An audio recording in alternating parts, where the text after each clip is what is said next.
Schnarchen, das ist das Superste überhaupt. Bei euch ist ja noch nie einer nachts eingebrochen, denn die Geräusche von eurem schlafenden Papi klingen nach einem Rottweiler mit Nebenhöhlenproblemen.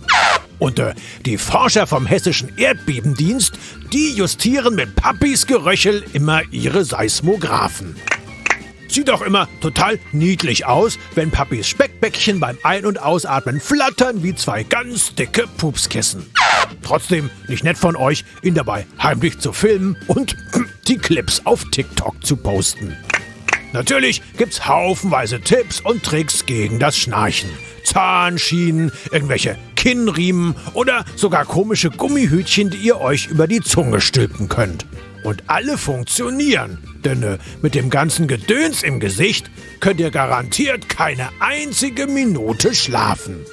Eure Mami hat ja auch eine Idee, wie sie dem Papi das Schnarchen abgewöhnen kann.